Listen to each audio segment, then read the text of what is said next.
Welcome to She's Black, where we keep it real, raw, and relentless about all things Black women.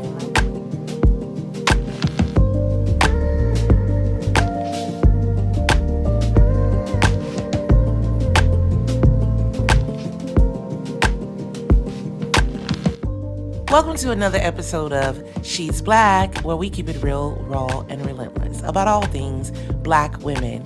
All right, today, y'all, we're getting back into the second part of the Queens Create episode, where we were having an amazing conversation about feminine energy in the creative world. And as we do every week, this week's episode is sponsored by Lame, Living as Me Every Day. It is a lifestyle brand focused on being your authentic self. You can catch them on Instagram at Everything Lane or on their website at www.livingasmeeveryday.com. Y'all enjoy the rest of this episode. Peace. Every moment in your life and it's everybody useful. That interacts in it is of use. Yes. It might not be the way that people want to package what usefulness is. Right. Yeah. And also, like, for people who's like,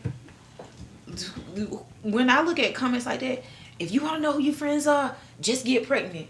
When your friends got pregnant, were you there for them? Mm-hmm. You want people to be there for you, but were you there? You want a rider, but are you a rider? You want supporters, but are you supportive? Has a way of reciprocating and showing you, like, exactly who you are. Like, you know what I'm saying? Like, in your role that you played in other people's become lives. part of your like, karmic cycle. Yeah, exactly. I've been both of them. Yeah. Like, I've been there, and it's I've experienced a lot of different polar opposites. Like, So I've experienced where I was just like overgiving. I was like, oh. Mm-hmm. Then I've experienced where I really wasn't giving nothing. It was like neither one of them feel right. It's like it gotta be a balance. Yeah. It gotta be not necessarily a give and take, but just an openness. Yeah. It has to be that. So it's necessary. The things that you want and require of people, be it. Mm-hmm. So with that being said, in the realm of like creativity, so y'all, with Lane collaborating, when y'all collaborated with Lane Voices, with your comedy shows, and you've done a whole plethora of different things, but with everything that you've done creatively or put out in the universe, right? Mm-hmm. Collaborating with other people, like, I for me, like I told y'all, I said that I'm not really a big people person. It takes if you came to where I'm with, you wouldn't really know it unless you know me. It takes every mustering up I can to like really even come on a stage and say my name. Like when I just did a poetic therapy with you, like that is so. You would never know that. Like I'm a great writer. I feel like I'm a good performer. However, an amazing I also performer. feel like you wouldn't know the nerves. I literally feel like somebody that had a pool of tadpoles in my belly and they done matured to full-grown frogs, and they is taking me out the whole time. Or wow. Huh? Wow. The whole coming up to it, the entire time I'm doing it, it is just consistently like an uncomfortable space for me. I don't like the limelight. It took me forever just to get comfortable enough to be like, I'm gonna do this podcast. I'm gonna put my face on the camera. I'm gonna say what I gotta say. I'm gonna deal with it, but it is such a challenge because it is like opposite. It's a whole different polarity from my natural personality. But I had to overcome it just to get in that space. But because of my nature of kind of being reserved, when I first got here, and I know everybody in here remember Groove Speak. Mm-hmm. I don't care how old you were, you remember Groove Speak in some capacity. But when I first got here, Groove Speak was the thing going on. By nature, I am a poet at heart. Like, I'm a poet and I'm a painter. And if you stripped everything else away, those two would just stick, and being a mom now. Once you're a mom, that sticks. Yeah. But being a poet and a painter was just who I was. And so I naturally came and was like, what's the poetry joint? What's the, what I'm saying? And I got pointed into Groove Speak. And so, I went, I visited, I did, but I was kind of like shy, like to myself. And because of that shyness or to myself, when I did get up the nerves to kind of be like, hey, I would love to help or be a part, people would be like, they would mirror my energy, which was already kind of withdrawn anyway. Mm-hmm. So they would like withdraw from me, and it wasn't the intent. But it did create a space where in collaboration, like a lot of y'all probably, have known me and know certain things about me, and we all have so much more in common than we know. Like every one of us, I make jewelry, you make jewelry, I deal with crystals, we all deal with crystals, we all do light work, we all do energy work, we all sister circles, all of these things that we're discussing is a part of most of our everyday lives, right? But because for me, I withdrew and I was like, let me take care of my family, let me focus on business, let me do this. I haven't been the person that has been out at all of y'all shows. Like, I wanted to come to Lane Voice when it was happening so bad, but my baby was little. And so my husband came, but I ain't never get to come. Or, you know, I'll be wanting to like tune in and be able to get to this show or get to that show and support people. But you would never know that I wanted to because I didn't ever get to the point where I could actually do it. So that was another reason why I was like, I didn't know if y'all were going to be like, yeah, let's go do the podcast with her, you know, because like, what have I done to support them? You know, I mean, just being real, just being real about it. Sometimes you just have to put the opportunity out there and just create the space for it, and you'll be surprised how many people support you than the ones you think don't. And because I'm finding that out now. You'll be surprised. Like, a lot of people be rooting for you and you don't even know. And we live in this era of like, you gotta watch. I've never lived like that. If I'm ever in that energy, it causes blockages for me because it causes me to be like looking at people, like looking over my shoulder, like, are you gonna get me? Are you gonna get me? And it puts you in a place of fear and to feel like people are coming to, you know, take. So what I've learned is if I'm like, if I have the consciousness and the mindset of people need what I'm finna say. People need this space. They need it. I need it. So somebody else need it too. So all I have to do is say, hey, this is what's going on. And they gonna come. What I'm learning is when people come, because it is, any light is attractive. Yes. When you are a beacon of light, it is attractive. So when the people come, it's literally just having that openness in that space, and I guess understanding like when there is friction or resistance, and to not escalate it by saying this is friction or this is resistance. Just let it be. The respect of what it is. Because it's gonna, it eventually it will dissolve itself, or they will leave, or you will repel each other.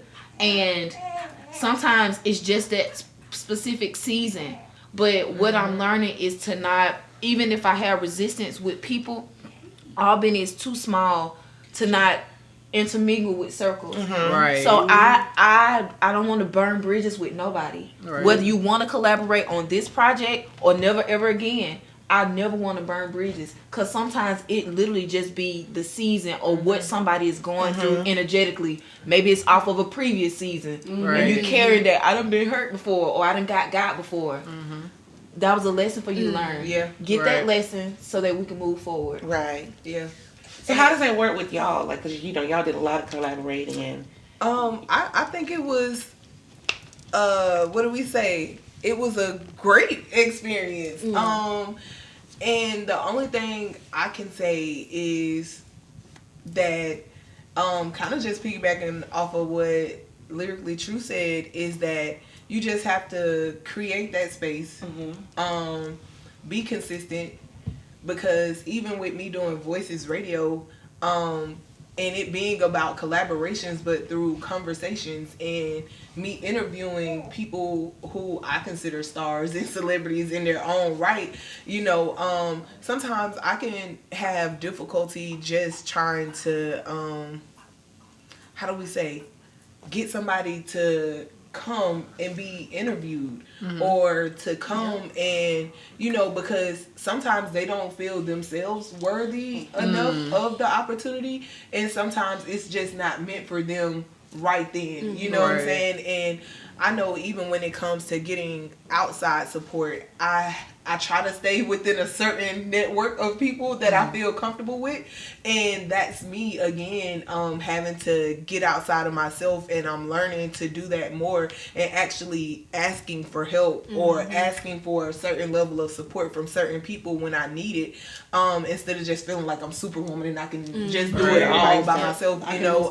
Identify with it. Yeah, because I don't know, even as a child growing up, and that's why I say I'm still dealing with it, like, I'd be sitting outside after basketball practice like for hours waiting on my mama to get home from, get off from work when it was somebody going right in the neighborhood past the house, and I could have easily said, hey, can I catch a ride? But it was like, nah, bro, I'm straight. I'm gonna wait on my mama. You know what I'm saying? But no, like, it's okay to need help. It's okay to want help, and it's okay to ask for it. And all I can do is say, hey, Lyrically Tru, like, I got such and such going on.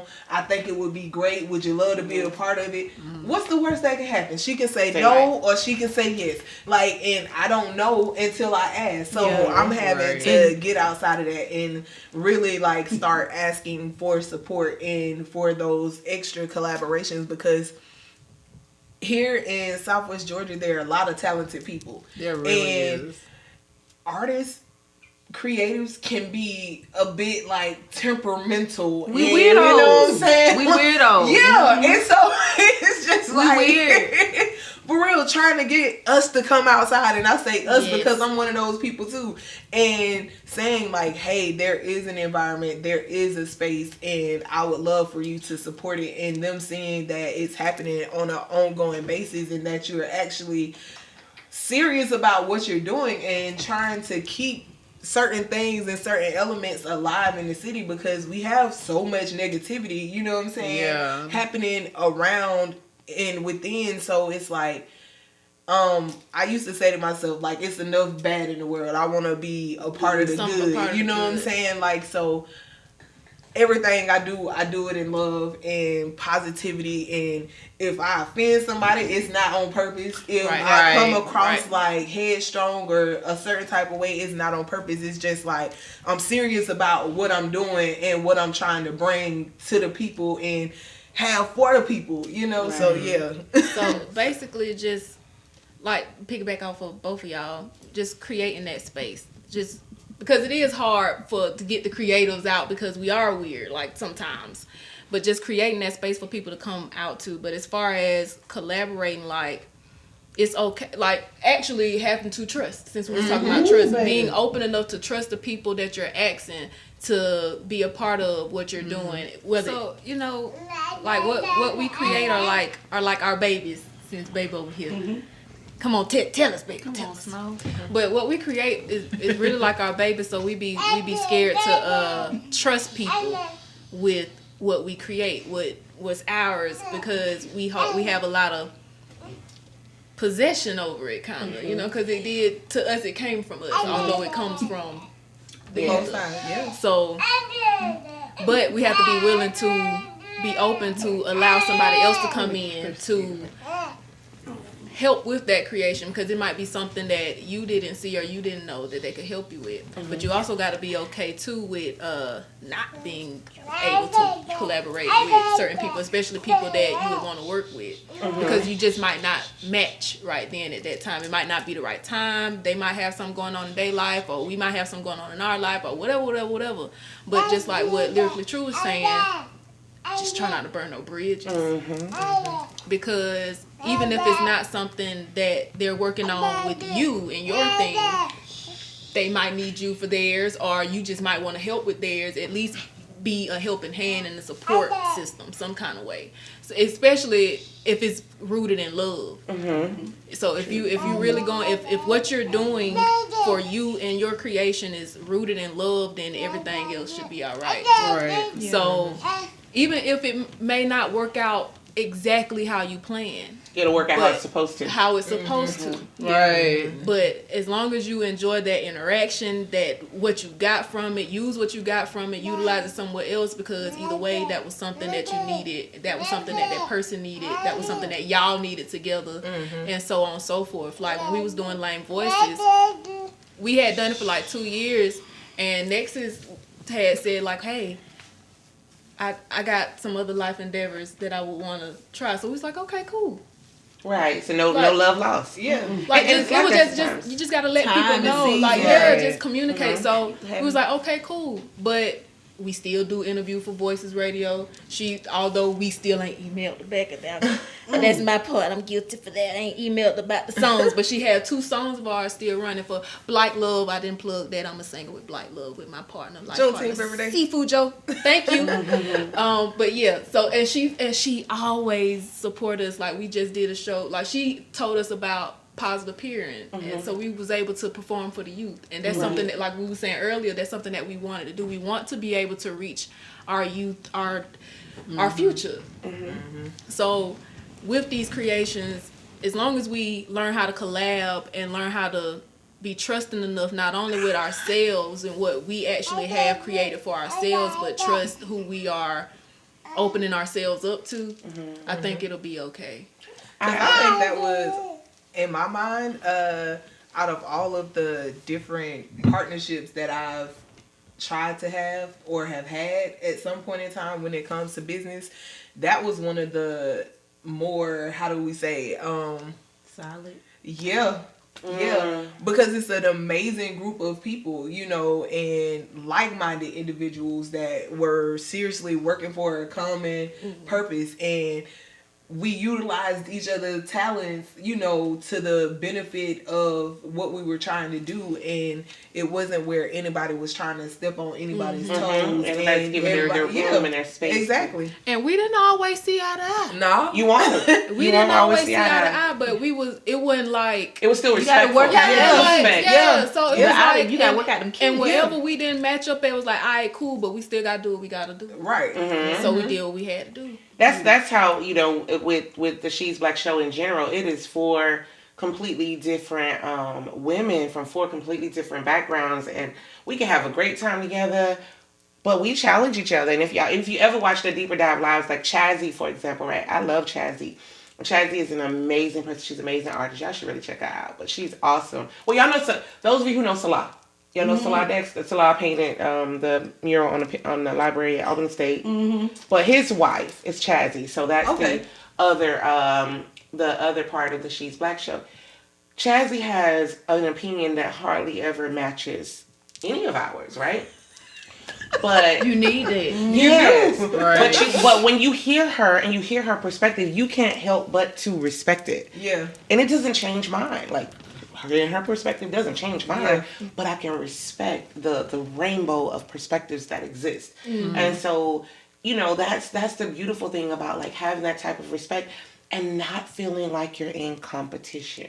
Right. You know what I'm saying? I'm not concerned with how many people relate to her perspective versus relate to mine, because all the perspectives have their room, their place. You know what I'm saying? Like, we all are separate rays of one sun. Not, you know, I mean, in a small sense, we all are individual solar plexus. We all are individual suns, but we're still one separate ray of the same energy. Yeah. And so with that being said, like, I'm not competing. You don't see sun rays competing with each other. You know what I'm saying? Or it just don't work like that. Right. You don't even see stars in the sky compete with each other. You can clearly tell they're separate, but they're not in competition. Yeah, right. I love when people have a different perspective, and I started to embrace it when I started traveling, just meeting other people from different cultures and stuff, races, religions, like other countries.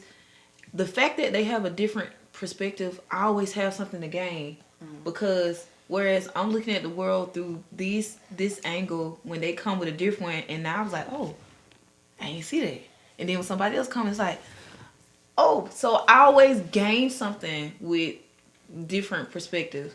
And so that if more people were to look at it in that way, the word competition would never even exist, because we always have something to gain. Competing it puts you in a place of lack, like you taking something from me, Or losing. like you losing you taking my shine or dimming my light, when that really is just a negative seed that should be uprooted, like a weed that should have been uprooted and should have never been developed. Yeah, that's that Eurocentric mindset that's been programmed in us, like, over time. Yeah. And I sometimes I even feel like, especially when I meet people who like kind of have the same like goals and visions, we start talking about the same stuff, it reminds me that none of this stuff is mine. Like, none of these seeds are mine. The vision really ain't mine. It really does belong to us. And if I don't have my ego's possessiveness over it, and I allow it to be like, oh, so this is what you're doing in the collective right now. Okay, gotcha. What's my part that I need to be working on? Because I can only see so far. Right. And then you'll meet somebody else that see a little bit a different angle that see further. Be like, but did you think to put this in there? Nope, that's what you for. You gotta be willing though. Yeah, you gotta be open and willing though. Yeah, you really do. And I think a lot of people are not. That collaboration fails oftentimes because of fear. Yeah. It's just strictly rooted in the fear of not having your space, or the fear of not being understood, or the fear of not being supported. You know, it's fear. And then, you know, of course, fear breeds all the type ego. of stuff. Man, I think everybody should learn what their strong suits are. Yeah. What are your strengths? If you know that, you always know where your place is. Yeah. That's true. You want to help with cleanup?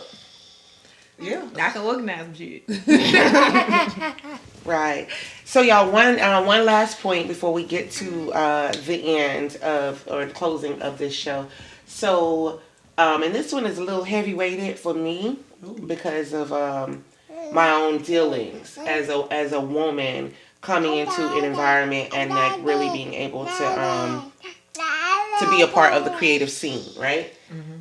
I've had to deal with like supportive masculine energy, and then some other masculine energy that felt like I had a particular place, and they wanted me in that particular place only.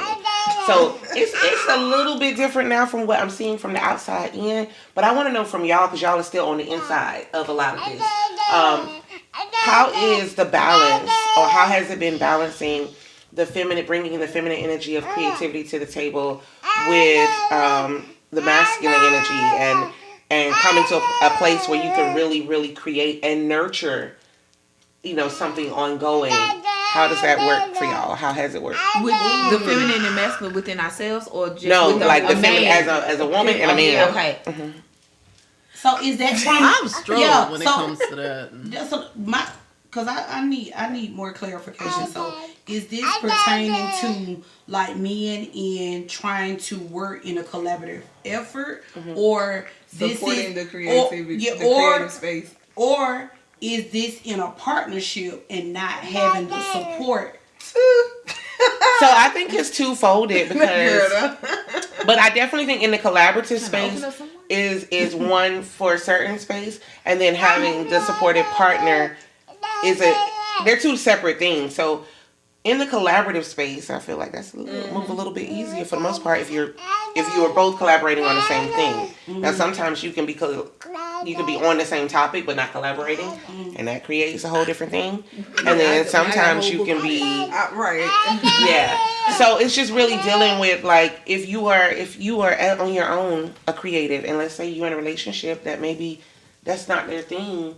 You know what I'm saying? But you still need the support from them. Yeah. Or if you have a friend who is also a creative, you know what I'm saying, but y'all don't have the same vision, are you still capable of supporting each other? Yes. Like how that works. So I'm not in a relationship, but from things I've noticed, like trying to create something or do something with somebody, I've had like two major issues kind of when it comes with men. One would be like they would pretend to be interested in the same thing I'm interested in when they really have an underlying agenda.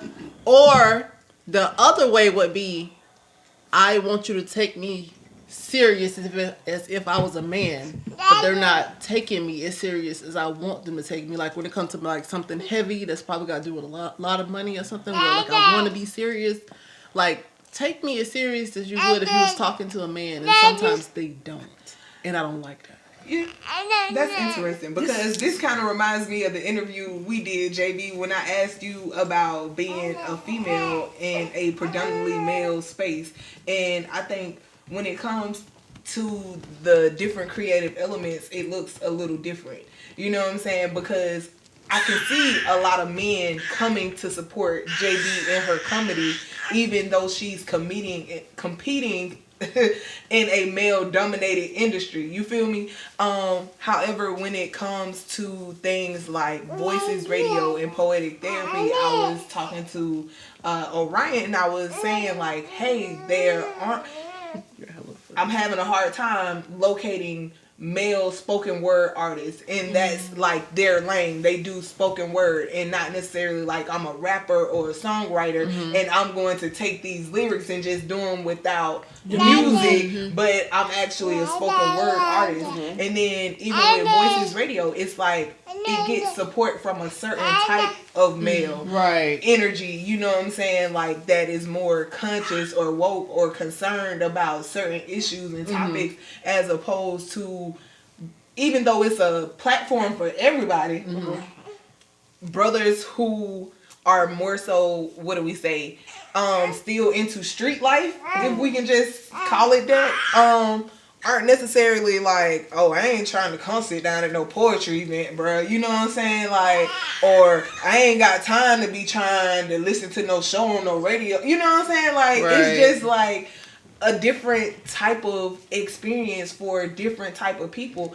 And that's kind of like one of the things I like about JB's comedy shows, is that she highlights local hip hop or rap artists that might not be interested in other things, but that gives them an opportunity to network with people like me and say, hey, you do know that Voices is still a lane for people like you, and I do interview artists like yourself, even though you might not think that this is for you, it's for you. You know what I'm saying? Like, and it's more to Albany and creative spaces than just like the Sand Trap and being able to put on a concert or a show in this venue. But hey, you know you can come over here too. Like, we're not shunning you. Like, this is still a space for you. Just because you happen to rap about cars, clothes, and hoes doesn't mean that I don't value you and what you're doing, because you're still a creative.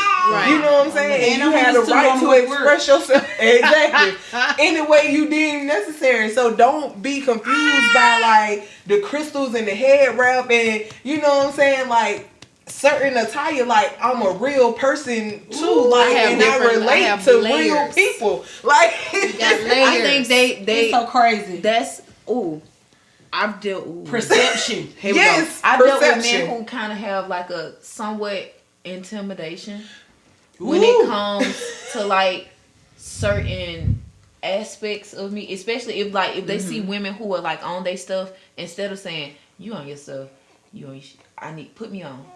Instead of that, it's more so like you try to do it alone, when if you could do it alone, we wouldn't be here anyway. So it's more so like, I would say, because women have been leading this thing, well, it's been a shift happening. Men were leading it, and now we're moving into a more feminine. So because the world needs that nurturing, that love, that softness, that let's come on, it's been a shift, and I don't know if certain men can like handle that shift. But I feel like they should be, we both, men and women, should be more open to partnering with each other. And for us as women to, even though we're on our stuff and we kind of don't judge and be like, oh, he ain't got this, or he need to have this, and I done acquired this, and I done got this. Like, I've seen that. Or men thinking like, hey, woman, I need this. And if we literally go into the partnerships without judgment of each other, of based on like what we see, because you don't know what life this person has lived. You don't know. So, and that'll even help with the judgment of, you wear head wrap, so you must be talking about that Erykah Badu music. You wear waist beads, you one of them. Like, you know what I'm saying? My favorite one is the witch. Also, you a witch. Not at all. That's me. You know I can twinkle my like nose. this is just a layer I of saw on me. Like, Facebook, they said off. some dude said a girl dropped a bag of crystals beside her in the club, and said some dude standing beside her took off running. Like, what? Like, that's interesting though, because I remember going through like my transformation, and this old trap still existed, and you know what I'm saying, I rolled up in there, and it was weird. Like, I've been coming in here for forever. Like, y'all same people been seeing me on a regular basis, but now I got my hair wrapped up, I'm dressed a little different, and everybody was just like, why you here? And you could see like the room just kind of like opened up. Why you up there getting it? Right, exactly. Like we like those regular people. Walked up and was like, But I think at the same time, you also pick up a certain kind of respect. Though We a whole I think you pick up a certain kind of respect also when they see that you're different. It is. They approach you different and they talk to you slightly different. They do, also. Yeah. But don't make it seem like. But they project intimidation. Yeah, that part. But we whole. If you could take that, I'm a whole person. We can talk about God. We can talk about smoking. Right. We can talk about anything. I'm a whole person. I am. I'm a whole person, and I dive into all of them. I kid y'all not. Now I'm old. I'm gonna put this out there, but I literally last year, if I wouldn't have got pregnant now, it'll be like a temporary pole right over there. It's still sitting in my Amazon cart. I ain't playing. Like, I'm not trying to be funny. You know, not that I'm finna go to the club and do it, but right. You know what I'm saying? Just because I wear pistols or whatever, don't think. You know what I'm saying? I'm a regular human being. But it's I didn't mean to cut you off. It's one of those things that we talked about too, about how social media is a gift and a curse. Right. Yes. And what I mean by that is when you see me on social media, that's why I started to post a lot more pictures where I have on no makeup. I might just have on glasses, or you know what I'm saying, or I got my locks out or things like that, or whatever, because social media is great for marketing. It's great for people to see what you're doing, sometimes how you living, even though some of us tend to overshare on there sometimes. But it's one of those things when it comes to dating, it sucks because of the simple fact that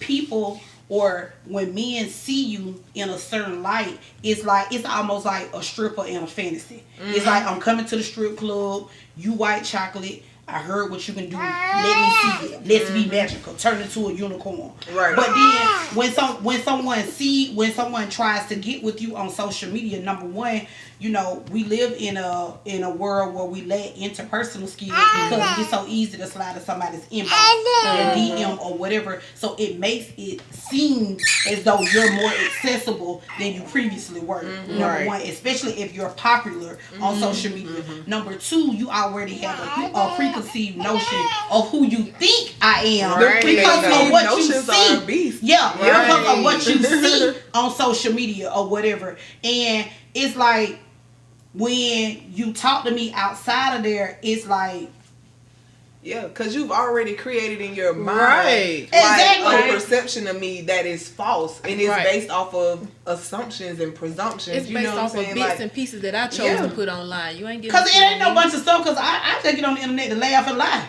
So I don't know what you done came up with. Which one of these lies you might be attracted to? One thing about them, two things, sure, I don't really just put my personal business on there, and that leads me back to my point when we talked about secrecy versus privacy, because secrecy is, oh, me and you date, you don't want to take me nowhere, you want to order your food and Netflix and chill. Privacy is, we're going places, we're doing stuff, you're going to date me, you're going to court me. If you see me with him, you see me with him. I don't have to post up no pictures of anything. You understand what I'm saying? Because that's my business. Right.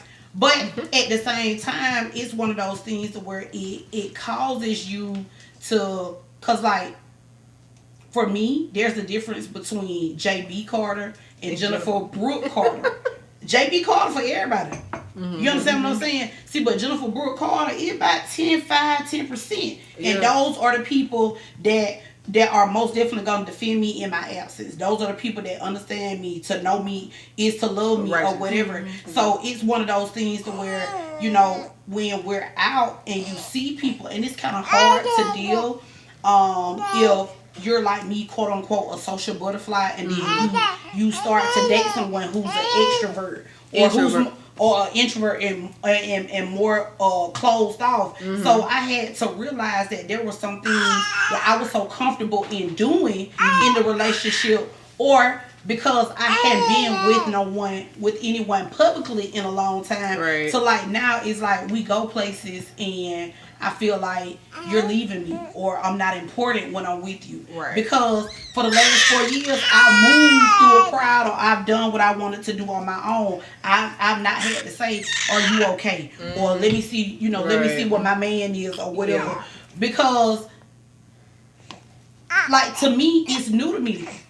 And I had to sit down with another friend and basically say, you know, I'm confused. I'm at my wit's end. I feel like he don't want me to talk to people and this and that. And she was like, well, I don't think it's like that. You know, because sometimes when you're well known, that becomes an issue. And I always say, if you're not secure in you, you can't be secure in me, i.e. secure in us. You understand what I'm saying? So I had to step back, and it took for her to say, well, Jennifer, because you are a social butterfly, she said, well, it's so crazy. She said, I'm going to tell you a story. She said, because I deal with the same thing. Because my boyfriend he's just like you. Everyone knows him or whatever. She said, and then when we go places, he invites me to these places to go with him, and then it's like I'm sitting at a table and he's over here being who he is, and I love that about him or whatever. But at the same time, I'm feeling left out. You know, I feel like people don't know that we're a pair or whatever. And I was like, well, you know, you could just get up with her. She's like, well, Jennifer, just think about it. That's not my personality. She was like, so when you're telling me what you're telling me that this man is saying, I am telling you what he's thinking. Mm-hmm. She takes me places. She doesn't want me to really be there. She gets in her zone. She's in. I love the fact that you are who you are, but in that concept, is it okay for you to say I'm here too, or to acknowledge that I'm here in some type of way? Mm-hmm. And like for me, it was hard for me to comprehend because I don't know a stranger. Even if I walk in a room and it's 100 people there, by the time I leave there, everybody gonna know me. Mm-hmm. But that might not be the case for you because you just not like that. I wasn't raised to be shy. I wasn't raised to not speak my piece. So to me, it just looked like, oh, he just don't want me to be me. She was like, no. She was like, that's why he loves you. He loves you because you're you. Mm-hmm. She was like, but you got to understand that you got to try to meet him halfway too. Yeah. Mm-hmm. Because I always say the one thing that causes you to be that makes you love someone unconditionally, it may be the fact that, oh, I just love the fact that he's loyal, you know, or he's a great friend, or, you know, he's a great provider. But then at the same time, if y'all decide to get married, now he out here providing for everybody else in your household lacking. So now the same thing that made you fall in love with him will be the very thing that'll cause you to hate him too. Yeah. You just gotta choose partners you equally yoked with. Yeah. If they can't be secure in themselves, I don't know. Right. Because to me, I thought it was a security issue, but because I thought enough of him to say, hey, let me ask you so and so and so and so. Because me, I was just like, I can't deal with that. You know, I'm about ready to, you know, going on about my business. She was like, no. She said, I'm going to explain it to you my way, and then you tell me if you understand. And I literally picked up the phone and I said, I'm sorry, because I didn't view it like that. Mm-hmm. Yeah.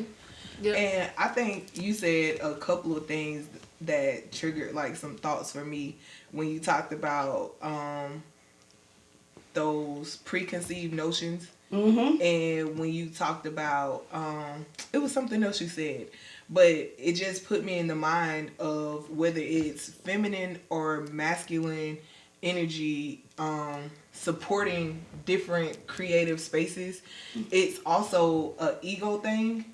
And then too, like you said about social media, and not just social media, being that we live in Albany and Albany is so small, and how you were saying like JB Carter is for everybody, but Jennifer is for this 10%, you know, people think they know you, or they've heard in the wind, through the breeze, around the bush, through a couple of like rivers and oceans, and a bird stopped and chirped, and you know what I'm saying? It's like, but you getting this, again, misconstrued information that isn't necessarily factual, and now you're operating again out of falsehood. You know what I'm saying? And it's preventing you from putting that pride or being loyal. Like, oh, well, JB said that Nexus whoop the whoop, so I ain't dealing with Nexus. You know what I'm saying? Or nothing she got going on, but I'm over here hosting this amazing event, and you over here like, dang, I wish I could go.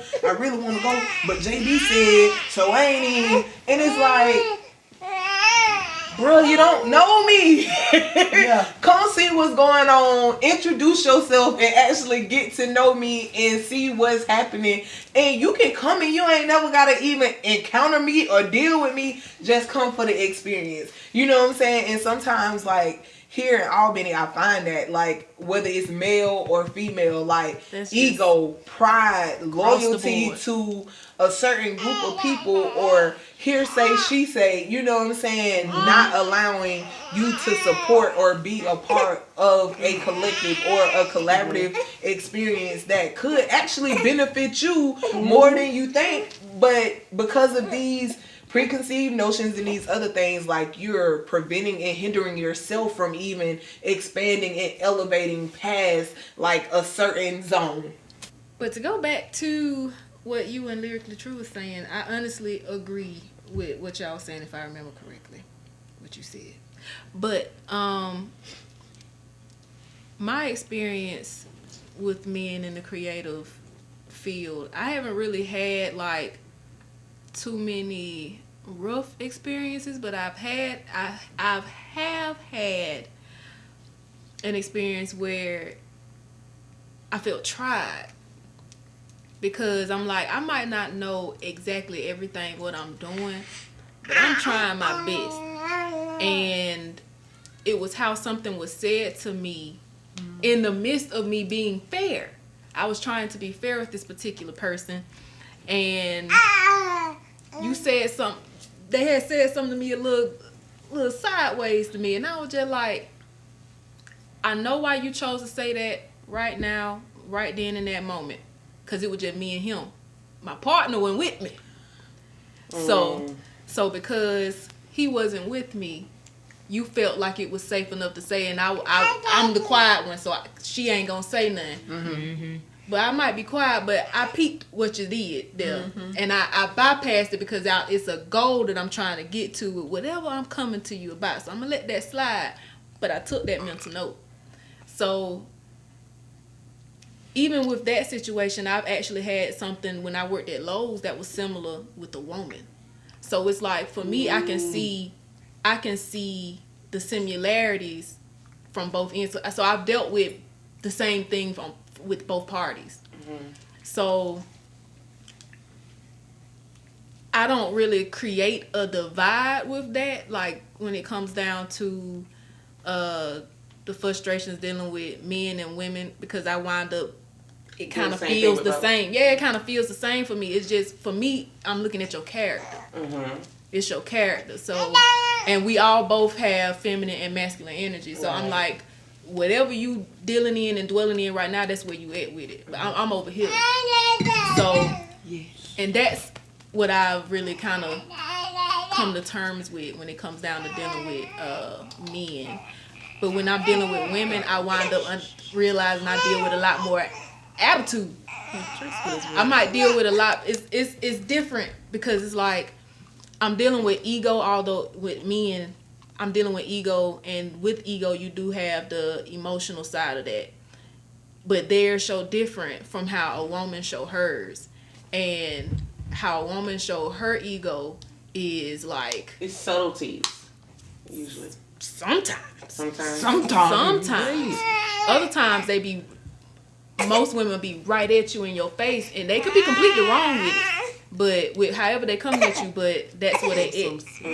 Other dudes, and maybe it's just my character and who I am, because people perceive me as a more soft-spoken, quiet person. I was about to say they see you as more passive, so they feel like they can exert a certain level of power or authority, they'll like either in do your that, direction, or they'll either calm it down to where it's like, oh, she can't handle what I'm saying. So then it's like it's a little condescending. So I'm like, alright, but you know, don't let the small voice fool you. Right? But I also know personally I'm defensive. So because I'm very it's very nice, nasty. Like, come on, Kai. Come on, Kai. So come on with the and that's me if I feel a certain way, I'm finna flick it off. Like get off me now, because I'm trying my best not to just be on you, but just get off me, because I don't want to be confrontational. Like, about to your defense, right? And she doesn't, because it takes a good little bit where I'm kind of like a JB, like. I got you, bro. Like, you know what I'm saying? But she gonna try and be like, no, hold on, let's see, try and be reasonable. And then it's like, alright, Briley, like, bro, I'm tired of being reasonable. And then she sit back. Okay, now see, and when she sit up in that seat, like, okay, now it's like go time, and she's gonna say exactly what she feel and how you made her feel, but it's gonna be very respectful, but you gonna feel it, like it's gonna touch you deep down, and you gonna know that you just overstepped, or you know what I'm saying. And it goes back to what Brittany was saying, and you were saying, Quebec, like at some point, even as a people, we have to stop giving people permission to step on us and just excusing it and saying it's okay, because that's what we're saying when we excuse it or we don't speak to it. And we have to let our brothers and sisters know, like, hey, I feel a certain type of way about what you just did or about what you just said. It's a boundary. I just want you to know that, like, for future references, like, and I'd appreciate it if you not approach me or come at me in such a manner, because I feel like it's a better way for us to deal with or to handle certain things. And when we hold them accountable and we acknowledge the wrong, then they know that they've done something wrong to us. Otherwise, they think it's okay to move and to speak or to do people a certain way. And if we allow it, then they'll go and do it to somebody else, and that might be that bullet, you know what I'm saying, or something else. But if we can say, hey, because we are in a mental, spiritual, emotional space within ourselves, and we are more amped to deal with that in a different manner without having to throw hands or grab a piece, or you know what I'm saying, and we can talk it out because we understand the power of our words and how to control our emotions, you know. So yeah. And even in the process of just like, okay, I know for me, cause I ain't perfect, and I'm going through my process of learning, you know, my discernment and when to say something, when to do something, and all of that.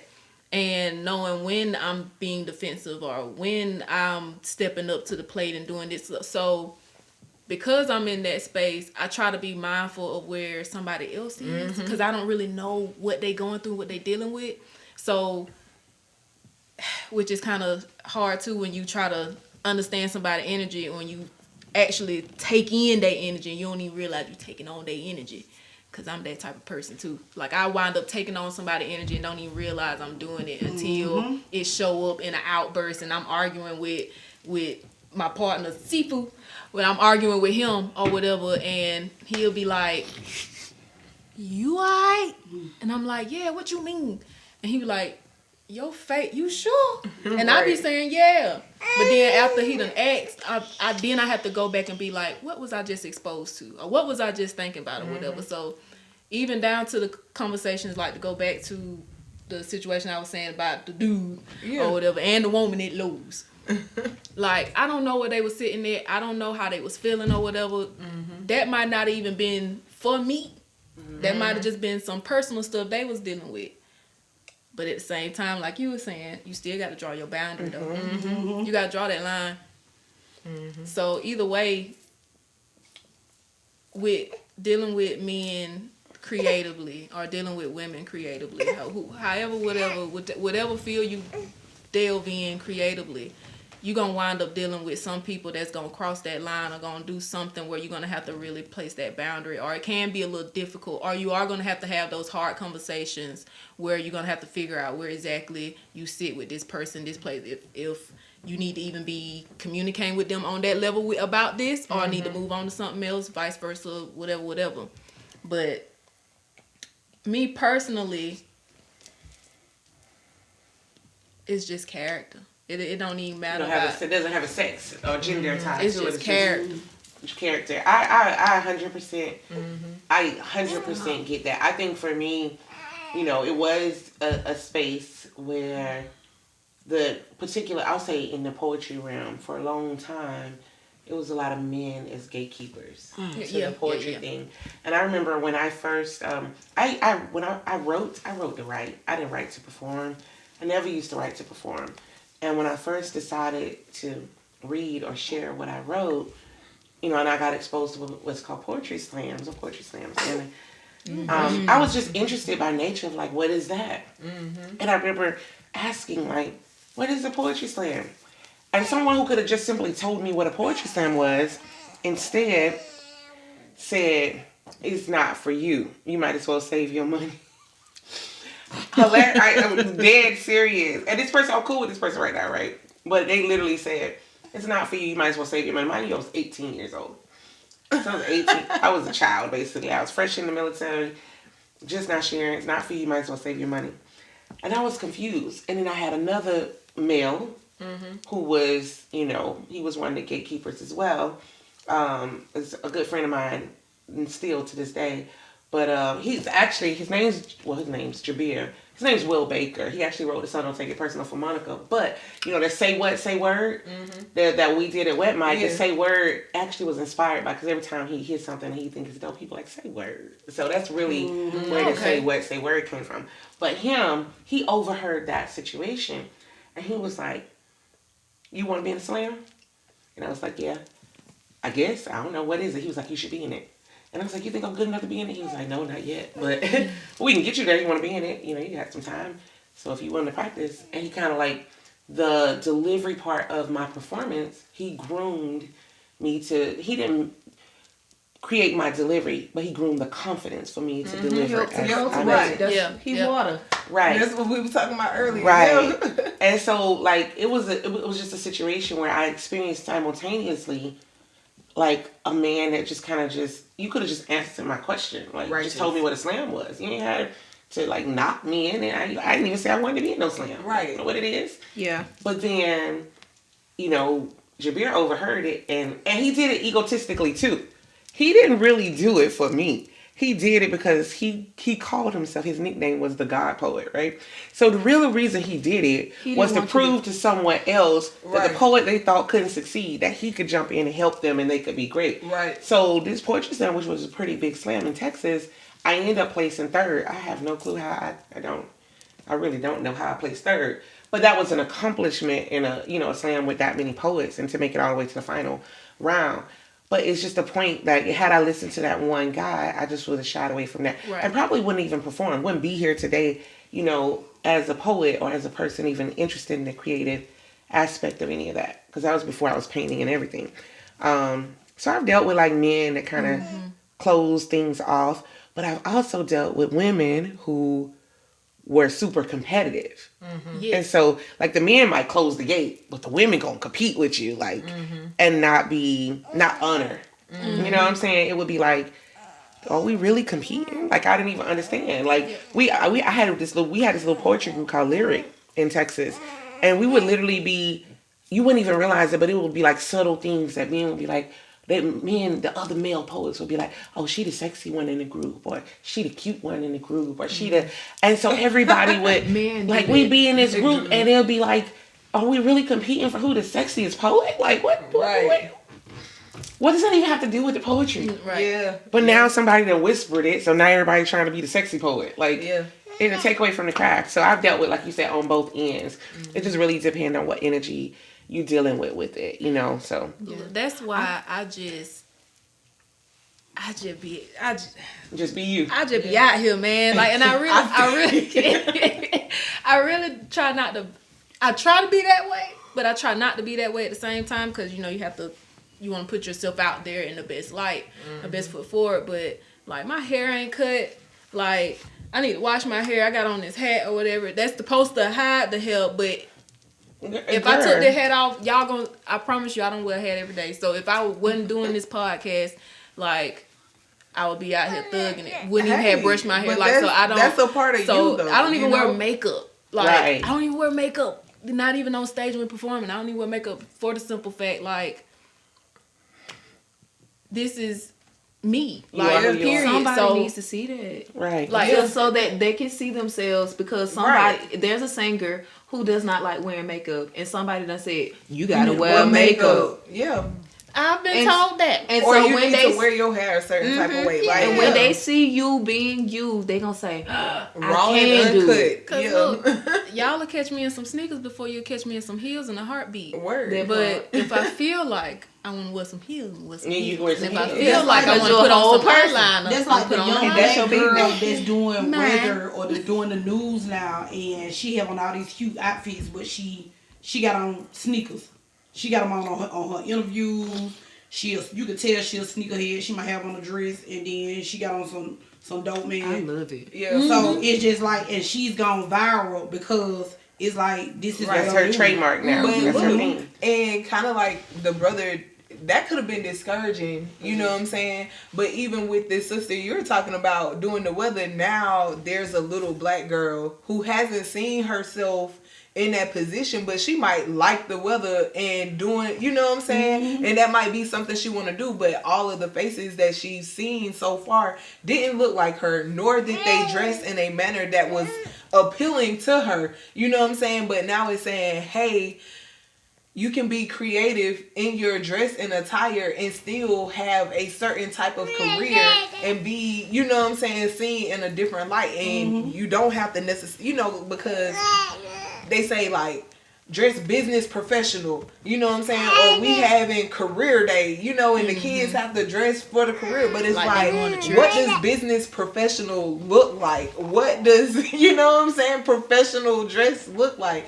And that's why I say even with voices, and I've heard JB like doing her segments on Cooking Up Laughs, you know, like, hey, if you're a comedian and you're interested in like being heard, get at me after the show. You know what I'm saying? Like, we can talk about it. We can work on it. Like, So somebody gave me a chance. exactly. Right. And so I just think that it's amazing that even with the Southwest Georgia Collective, with Cooking Up Laughs, with Lame, with Voices, Linked with Love, like with all of the outlets, even She's Black, like we're saying, hey, it's still space for us, even in Albany, Georgia. Like, yeah, we can go to Atlanta, we can go to Florida, we can go to these other places and see and experience these things, but we are making a space and making room for these same things right here. And if you support it, we love you for your support. If you don't support it, we thank you still. You know what I'm saying? Because whether we get all of the support of the whole city or not, like, we're going to continue to be about this business. Right.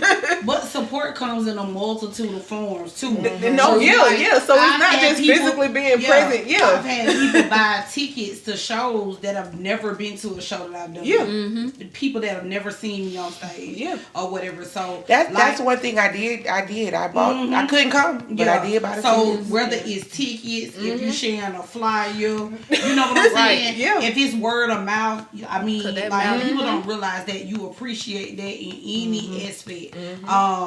Cause initially when you start something, like you said, it is your baby, you birthed it or whatever, and the most frustrating part for starting something in your hometown or to live somewhere for years is you automatically assume they gonna that support those you. people will be the people that are there, or those will be the people that support. Those would be the people that share the flyer. Those would be the people that will up talk you, upsell you, and it's not like that. Yeah. I will say, I've got more love outside of Albany than I have inside.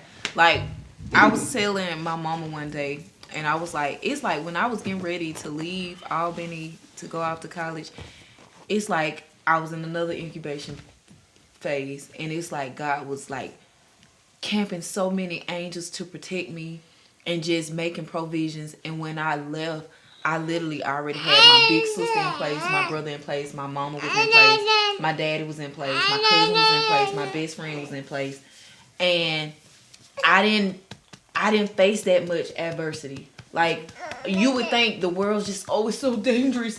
When I was out there, no danger. Nothing. I've been protected. I come back home and it's like, pure shit. Help. Cold red. Code red. Wait a minute. I'm with gifts. Well, I surrender. Look, that trauma starts at home, don't it? But I'm learning that to not change my perspective in the sense of the core of who I am because stuff happens. And just like we create space for people to come, we also have to leave that space open for them to leave. Yeah. And still have it open for them to come back. Yeah. You know. Hey. Yeah.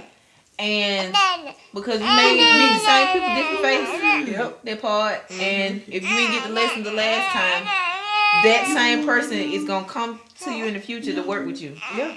And it's like, how will you move this time? What work have both of y'all done with each other? Yes. Yeah. It always comes back around. Yeah. So yeah, we go into the hot seat question. Really, it's kind of a avoid question at this point because we done talked about it already. Oh, you got it. What's the hot seat question, girl? Come on, give it to me.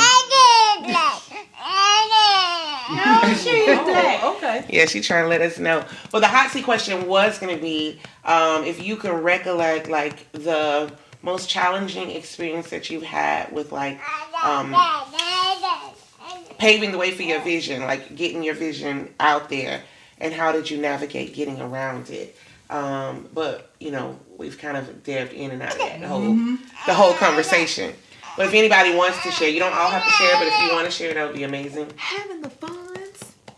That always That comes part. to the you be like, how we gonna pay for this? Like, look, you keep sending, you done gave me this vision, and you keep sending more vision and more vision. I'm just like, where's the money? What is and it's literally what I'm also learning is like the preparation and also doing the work. Ooh, I'll share this.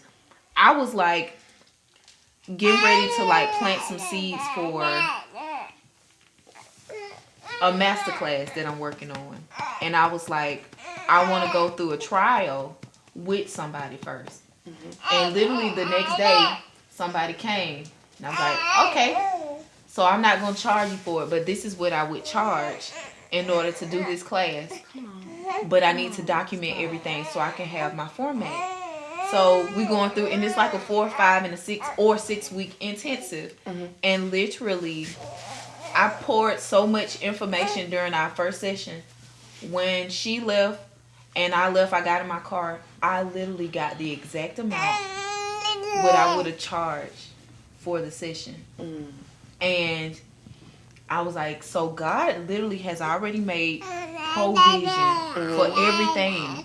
Every single thing. He's waiting on your preparation as well as your work. Are you going to do the work to prepare and also execute and have faith and trust in it even though you don't see the funds? And literally I did I was like, it was more for me than it was for her. I was literally just loading just to see the pockets of my mind that what I knew. I'm dumping to see what I know. I was like, is this too much? She said, it's a lot, but it's doing something to me. I was like, well, I'm pouring. Yeah. And literally, I received that compensation. I was just like, okay, so this how this works. Yeah. Okay.